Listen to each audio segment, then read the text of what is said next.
सूर्यवंशी कुल के राजा हरिश्चंद्र अयोध्या नगरी के एक प्रतापी राजा थे। राजा हरिश्चंद्र का जीवन काल सतयुग से संबंधित है। राजा हरिश्चंद्र की पत्नी रानी तारावती थी। इनके पुत्र का नाम रोहित था।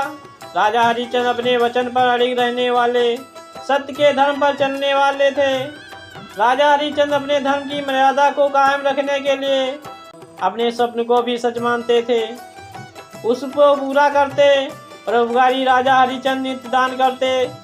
राजा हरिश्चंद्र खाना खाने से पहले स्वर्ण, गौ, जल, भूमि, भोजन इत्यादि का दान किया करते थे। इसके बाद ही भोजन को ग्रहण करते थे।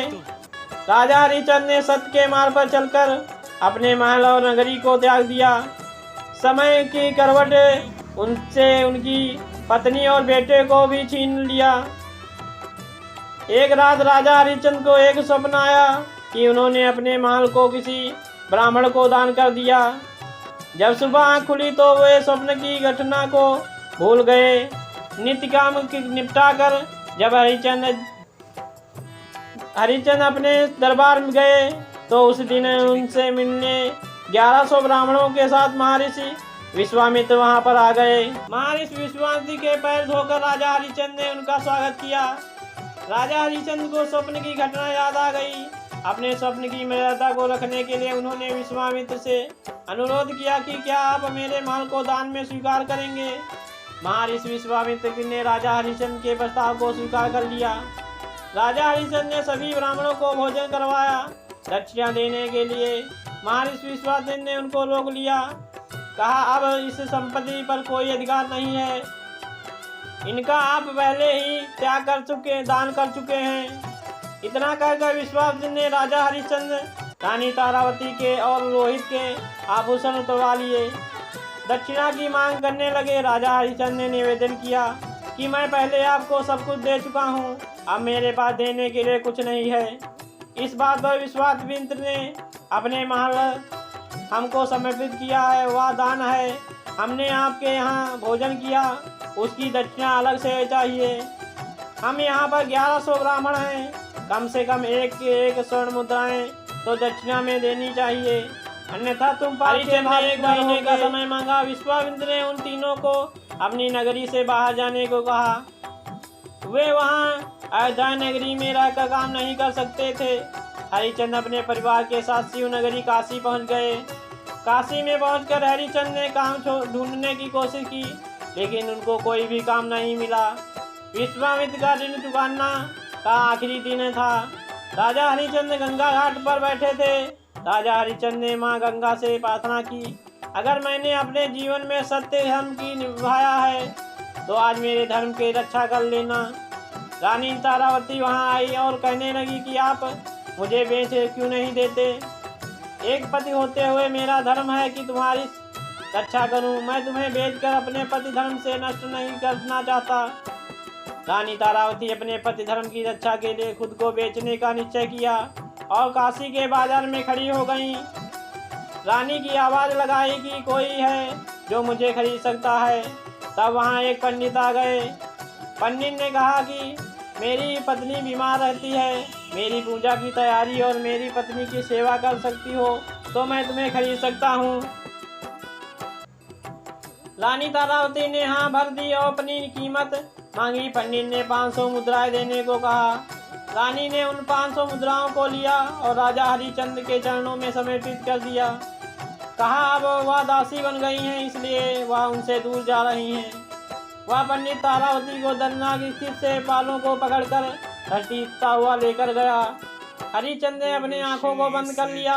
वह रानी जिसके पास सैकड़ों दासियां रहती थी, जिसके लिए फूल उठाना भी भारी था, आज वह किसी और के घर चूल्हा फूकेगी, कुएं से पानी भरेगी और दास बनकर किसी की सेवा करेगी। रोहित ने अपनी माँ को दूर जाता देख वह उससे जाकर लिपट गए।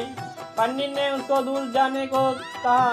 तब राजा हरिश्चंद्र ने कहा कि एक बच्चे को उसकी माँ से अलग न करें, आप उसको भी अपने साथ ले जाइए। पंडित ने तारावती अभावन पर दया खाकर 100 स्वर्ण मुद्राएं देकर खरीद लिया।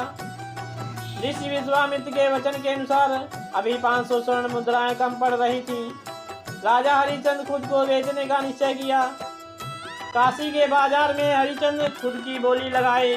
वहां आता हुआ एक चंडाल ने 500 स्वर्ण मुद्राओं में हरिचंद को खरीद लिया। 1100 स्वर्ण मुद्राएं पूरी होने पर विश्वामित्र के ऋण से उद्दंड हो गए। वहां हरिचंद ने लोगों को रोते हुए चीखते हुए देखा।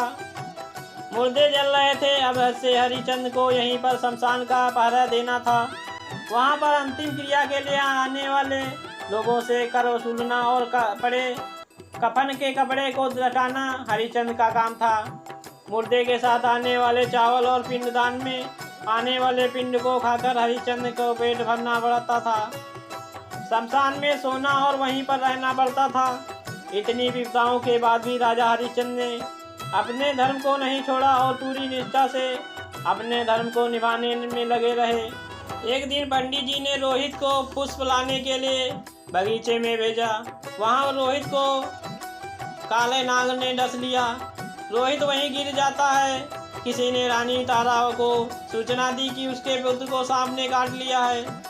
रानी ने सारे काम को छोड़कर वहां से निकलने की कोशिश की, लेकिन पंडित जी रानी की रोक लिया और सारे काम को निपटाने को कहा। जब पंडित जी सो गए तब रानी दौड़कर बगीचे की तरफ गई। रानी रोहित को देखकर रोने की कोशिश की। गांव वालों के डर से वह खुलकर रो भी नहीं सकी। रानी ने रोहित को गोद में उठाया। वहां से शमशान की तरफ निकल गई। शमशान में पहुंचते ही रानी तारा फूट फूट कर रोने लगी। रानी की आवाज सुनकर हरिचंद की नींद खुल गई और उठकर बोले, कौन है? शमशान की चिताओं की आग से हरिचंद बिल्कुल काले और भद्र हो गए थे। रानी ने उनको नहीं पहचाना। मैं रानी तारा हूँ, या मेरा बेटा जिसको सामने काट लिया है, या अंतिम संस्कार के लिए आई हूँ। राजा हरिचंद उठकर खड़े हुए और बोले, यहाँ अंतिम संस्कार करने के लिए तुम्हें पहले कर देना पड़ेगा। रानी ने कहा, मेरे पास देने के लिए कुछ भी नहीं है। राजा हरिचंद ने कहा, दिए बिना कुछ करके वह यहाँ अंतिम संस्कार नहीं करने देंगे, चाहे वह इसको गंगा में डाल दें।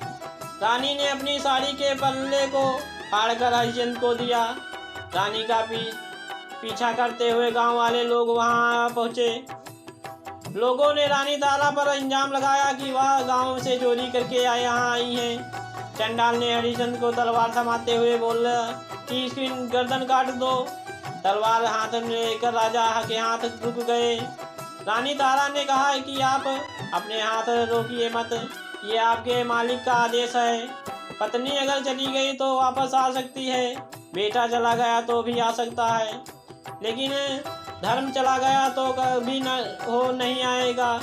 इसलिए आप हाथ रोकिए मत, मेरी गर्दन काटिए। समय की ऐसी करवट देखकर पत्थर भी रो पड़े। भगवान वहां आए। उन्होंने राजा हरिचंद से हाथ पकड़ लिया। राजा हरिचंद उनके चरणों में गिर गए और भगवान ने कहा, तुम्हारे जैसा सत्यवादी जाना तो आज तक हुआ है, ना आगे कभी होगा। ये दुनिया तुमको सत्यवादी राजा हरिचंद के नाम से जानेगी। रोहित को जिंदा कर दिया, सभी को सुंदर शरीर प्रदान किया। महर्षि विश्वामित्र महल को वापस कर दिया। ऐसी नॉलेजफुल जानकारी पाने के लिए हमारे चैनल को लाइक शेयर सब्सक्राइब करें और बेल आइकन को भी दबाएं। जय हिंद।